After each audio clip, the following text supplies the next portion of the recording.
Hey everybody, the Johnny Cage here, welcoming you back to some more of Let's Play Legend of the Mystical Ninja, and we're starting out right in the fray today. So here we are in the 6th world, and what we're going to want to do here from the beginning is get a ton of money. As you see by the clock, I kind of did a bunch of stuff off screen here. I got this pass, which you buy from this shop, which is located right next to where you start, for 980 bucks. And man, is that a lot of money. So as you can see here, I've spent almost half the time that I've been allotted to buy that. Also upgrade my equipment. I have 2 pairs of sandals and I've got an iron chest piece which you can buy right next door over here. And you just want to get essentially all the money that you can, because not only are we going to be spending money on items like armor, upgrades, but we're also going to be using it as a form of weaponry. Sandals up to 100 bucks a pop. Man, just ridiculous. Chain armor 200. Really good investment, I would say. Maybe even better than the sandals in this case. Otherwise, this place is really large. You can go down south if you want. There's nothing particularly there. I'm just going to point out the scenes that we haven't quite seen yet. Up here to the right, we have one of the most, shall we say, mature areas of the game. We've got the brothel with the winking girl that says, "Nice to meet you." But hey, this is a kid's game, so none of that. I would love to see what that says in the Japanese text originally, because I'm sure it's something much more perverted. I don't know. I've heard some stuff in this game they had to change greatly, so I'm guessing that was one of them.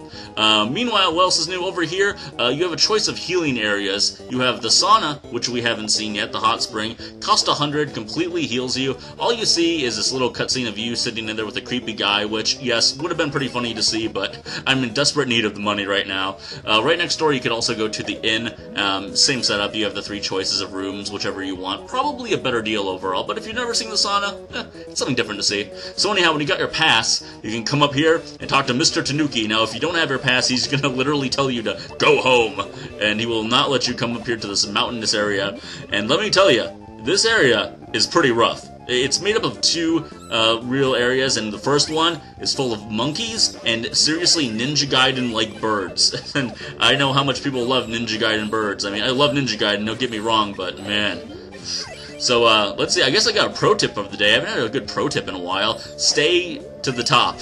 That is the best thing I can tell you. Except for one part coming up, and there's a reason for that shortly. So you got these purple birds, and they'll just maneuver around. They won't try to run right into you, but they'll circle around you in such a way that really just throws you off. So hopefully you've got the level 3 yo-yo weapon. That will do away with them pretty well. You got these weird demon statues with their long noses. Now you want to stay low down right here, otherwise there's a mini-boss that you have to fight up on this bridge that's above us right now, and he's pretty easy. It's just 2 guys on the bridge. They kind of, you know, sandwich you and you gotta take him out. Nothing too tough, but if you want to be ninja-like and dodge that, and I know you do, you might want to go this way. Also, down there off this cliff, there is a health pack, I guess, you know, one of those little hearts that completely refills your health.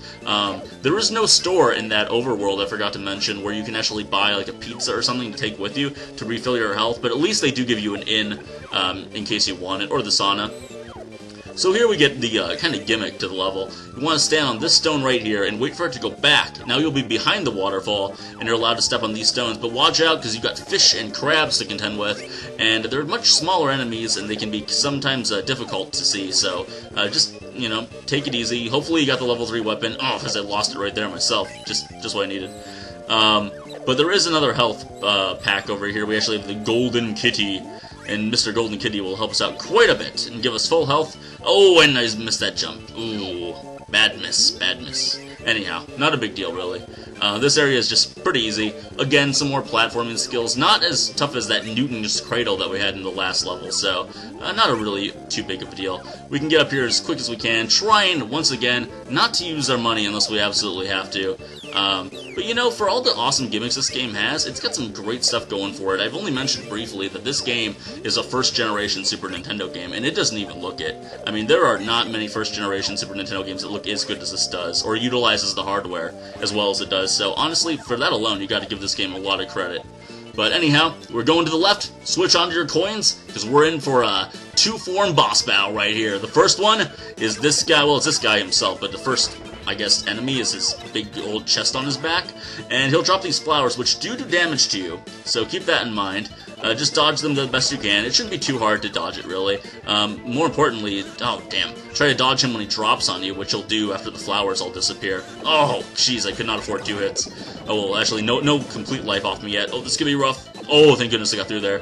He has 2 moves. He'll throw his toupee at you, then he'll jump across the screen, and it took me a while to get down the run on the ground type of move, and then he'll shoot purple fumes at you. Just use some jumping back and then forward kind of method there. After that, once you get the pattern down, it's really not too bad. It's just that slide underneath him when he jumps. That's the really tricky part. But hit him enough times, hey, we still have 319 money. That's pretty nice for that level. That level can be a lot harder than they made it look. Seriously, that's a tough one. But luckily for us, the next area isn't going to be all that difficult. So, Kid Yang, what's up? So, that chick never called me back, but you know what? I'm sure she's just playing hard to get. Hey, Dr. Yang, you really do eat way too much. Hey, you don't look too good, man. Oh my gosh, you're floating away! Oh! What a diversion! Kid Yang and Dr. Yang took the long way around to get to Dragon Pond to find the White Mirror. What in the world is a White Mirror? They've almost reached Izumo. Alright, so we're finally back on track. We're headed towards the Dragon Pond. We're going to figure out what this White Mirror is all about in the next episode. And guess what, guys? It's a water level. Oh yeah, it's going to be lots of fun, lots of new little tricks and gimmicks, and birds that drop bombs, and they are a pain in the ass, but I'll go into more detail about them later on. So thanks a lot everyone for watching. This has been the Johnny Cage. Please subscribe, like, and comment if you have not. I'm going to hide out in this little house over here until this rain of bombs is over with. I'll talk to all of you awesome people tomorrow.